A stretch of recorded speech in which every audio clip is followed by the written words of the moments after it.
April 11, 1944. 26,000 feet above the burning landscape of northern Germany. The temperature outside is 40 degrees below zero. In the tail gunner's compartment of a B-17 Flying Fortress, nicknamed the Iron Lady, a man named Jack Kowalski is staring into the abyss. On the intercom, the navigator's voice is trembling. Bandits, 6 o'clock high, a whole swarm. Kowalski counts them. 15 Focke-Wulf 190s, the deadliest interceptors in the Luftwaffe's arsenal. They are forming up, lining up like sharks smelling blood in the water. Standard U.S. Army Air Force doctrine is clear. Conserve ammunition, fire only in short bursts, wait for the enemy to enter the effective range of 600 yards. The instructor said he was It is a doctrine built on logic. It is a doctrine built on caution. But Jack Kowalski isn't a logical man, and he certainly isn't cautious. He is a steel worker from Chicago who treats a 50 caliber machine gun like a sledgehammer. As the German fighters begin their dive, Kowalski does the unthinkable. He doesn't wait. He doesn't fire short bursts. He holds the trigger down. At 1,500 yards, 3 times the effective range, Kowalski opens up a river of fire that defies every rule in the manual. In the next 30 minutes, this single act of defiance would not only save the Iron Lady, but would force the entire 8th Air Force to rethink how they fought in the sky. This is not a story about a soldier who followed orders. This is the story of a man who broke them all, rewriting the laws of aerial combat with brute force in psychological warfare. This is the legend of Jack the Butcher Kowalski. To understand the madness that happened over Germany, you have to understand where Jack Kowalski came from. He wasn't born in a military family. He was forged in the heat of the South Chicago steel mills. By the time he was 18, Jack was swinging a 20-pound hammer for 12 hours a day. The rhythm of the mill was in his blood. Strike hard, strike first. Never stop until the metal bends to your will. When Pearl Harbor happened, Jack walked off the factory floor and into the recruitment office. He had calluses on his hands thick enough to stop a knife. He didn't want to be a pilot. He didn't want to be a navigator. He asked for the gunnery. But from day one, he was a problem. At the gunnery school in Las Vegas, instructors were baffled by him. He was aggressive, too aggressive. An old training report, dated 1942, notes a confrontation between Kowalski and his instructor. The instructor yelled, "Kowalski, you're wasting ammunition. You're firing at targets before they're even in the red zone." Jack's reply became legendary in the barracks. He didn't look at the instructor. He kept cleaning his gun and said, "Sir, if I wait for them to get into the red zone, they're already shooting at me. In Chicago, if you let the other guy swing first, you wake up in the hospital. I don't plan on waking up in a hospital." He graduated at the bottom of his class for discipline, but at the top for reflexes. He was assigned to the 391st Bombardment Group. His station, the tail, the coffin corner. Statistically, the tail gunner had the shortest life expectancy of any crew member. Isolated from the rest of the crew, bouncing around in the freezing tail section, you were the first thing the German fighters saw and the first thing they tried to kill. For most men, it was a death sentence. For Jack Kowalski, it was an opportunity. By early 1944, the Luftwaffe had perfected their tactics against American bombers. They knew the Americans were trained to be conservative. The German pilots would gather at a distance, out of range, and organize into staffles, coordinated attack waves. They would calmly pick their targets, knowing the American gunners wouldn't fire until the last moment. Jack watched this happen on his first 5 missions. He watched good men die because they were waiting. Pilot Captain James Miller recalled a conversation with Kowalski the night before the Hamburg raid. "Jack told me the manual was getting us killed," Miller said in a post-war interview. He said the Germans were comfortable. They felt safe forming up behind us. He told me, "Captain, I'm going to take away their comfort. I'm going to make the sky feel too small for them." Miller was skeptical. "We don't have enough ammo for you to spray the whole sky, Jack." Jack smiled, a grim steelworker smile. "It's not about hitting them, Captain. It's about making them flinch." April 11th. The target is an industrial complex near Hamburg. The Iron Lady is flying tail-end Charlie, the last position in the formation, the most vulnerable spot in the sky. At 9 o'clock hours, they cross the enemy coast. At 9:45, the first fighters appear. But this time, something is different. Jack Kowalski has brought extra ammunition belts, stacked illegally on the floor of his compartment. He is ready to test his theory. The German fighters, Focke-Wulf 190s, begin their standard procedure. They sit back at 1,000 yards, matching the bomber's speed. They are confident. They are checking their instruments, tightening their gloves, preparing for a coordinated slaughter. They expect silence. Instead, they get a storm. Jack opens fire. He doesn't aim for a specific cockpit. He aims for the formation. He treats the group of fighters like a sheet of glass that needs to be shattered. The heavy .50 caliber rounds arc through the air. At this range, they lack penetration power, but the psychological effect is instantaneous. The tracers zip past the German canopies. The perfect German formation ripples. A German wingman, startled by the unexpected tracers, jerks his stick to the right. He nearly collides with his squadron leader. Chaos ensues. The disciplined attack wave turns into a scrambled mess of individual planes trying to avoid collision. "Iron Lady," pilot James Miller calls back. "Kowalski, you're burning barrels. Cease fire." "Negative, sir," Jack replies, his voice flat. "Watch them scatter." And scatter they did. The first wave aborted their run before firing a single shot. Jack had traded 200 rounds of ammunition for the safety of the entire crew. But the Germans are professionals. They adapt. They realized the tail gunner was crazy. He was firing wild. So they changed tactics. Instead of a slow formation, they decided to overwhelm him with speed. 10 minutes later, the second wave arrives.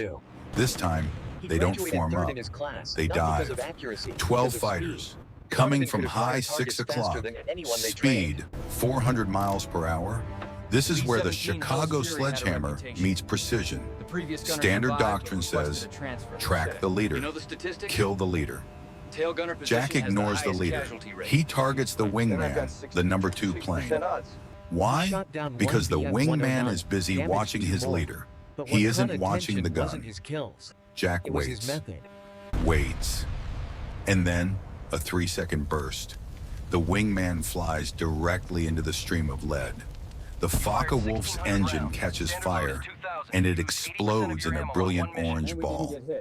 The explosion rocks the formation. The leader, seeing his wingman vaporized, loses his nerve.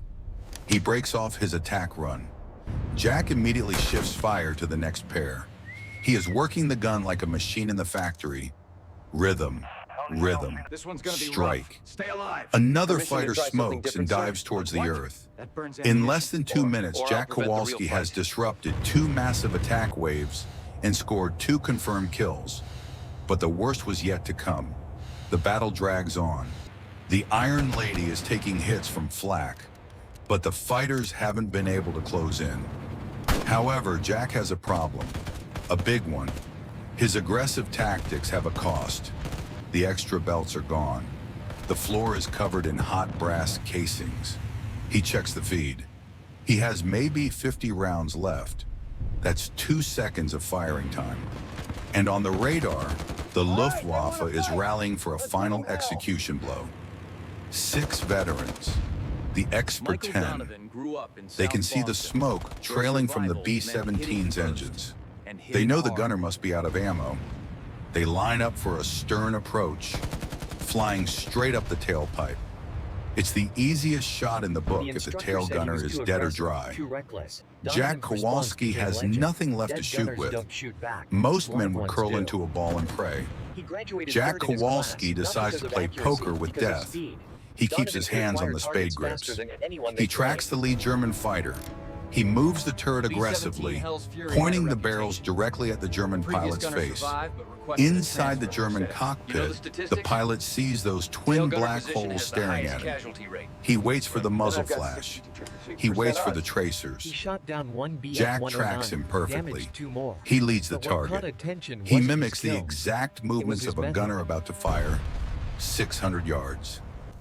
500 yards. The German pilot is sweating. Why isn't he shooting? In the mind of the enemy, this isn't an empty gun. This is a trap. They think Jack is waiting for point-blank range to ensure a kill. The psychological weight of Jack's reputation, the man who fires early, the man who fires wild, plays against them. At 300 yards, the German pilot's nerve breaks. He flinches. He yanks the stick to the left, diving away to avoid the inevitable shot that never comes. When the leader breaks, the followers break. It is a herd instinct. The entire formation peels away, leaving the Iron Lady alone in the cold sky. Jack Kowalski slumps over his empty guns, gasping for air. He had defeated 6 fighter planes with nothing but a metal tube and pure, unadulterated aggression. He lights a cigarette. His hands are finally shaking. When they landed back in England, the Iron Lady was a wreck. But she was a wreck that brought 10 men home alive. The debriefing officer didn't believe the report. You fired at 1,500 yards? You aimed for the wingmen? You bluffed an entire squadron? But the gun camera footage didn't lie. Word spread. First through the 391st Group, then to the entire 8th Air Force. Command didn't court-martial him for wasting ammo. Instead, they asked him to teach. They called it aggressive defense.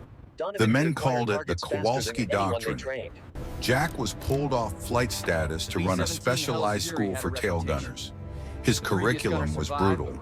He didn't teach them to be snipers. He taught them to be brawlers. The principles were simple. 1. Own the airspace. Fire early. Disrupt their plan before they can execute it. 2. Psychological dominance. Make the enemy believe you are crazy. An unpredictable enemy is a terrifying enemy. 3. The wingman rule. Kill the follower and the leader will panic. The impact was measurable. In the months following the adoption of these aggressive tactics, the casualty rate for tail gunners dropped by 15%. More importantly, the number of aborted German attacks rose by 30%. German interrogation reports from captured pilots later revealed a strange fear. They spoke of the ghost gunners, Americans who seemed to shoot from impossible distances. They stopped doing slow, coordinated attacks. They were forced into hurried, inaccurate passes. Jack Kowalski hadn't just saved his crew. He had changed the geometry of the air war. The war ended in 1945. The B-17s were scrapped, melted down into aluminum blocks. Jack Kowalski returned to Chicago. He hung up his uniform and picked up his hammer. He went back to the steel mills. He never gave interviews. He never bragged at the local bar. If you asked him about the war, he would just shrug and say, "I did my job." We all did. It wasn't until the 1980s, when declassified mission reports were released, that the true scale of his actions on April 11th became public. Historians realized that the madman of the 8th Air Force was actually a tactical genius. But by then, Jack was just a retired grandfather, tending to his garden, far away from the freezing hell of the stratosphere. Jack Kowalski passed away in 1990. At his funeral, there were no flyovers, no 21-gun salutes. But in the back row, there were 3 old men. They were the surviving crew members of the Iron Lady. They traveled across the country to stand by the grave of the man who refused to follow orders. Captain Miller, now in his 70s, placed a single .50 caliber casing on the coffin. He whispered, "Thanks for the ride, Jack." I'll take that trade. The story of Jack Kowalski reminds us that in the chaos of war, sometimes the rule book is the first casualty.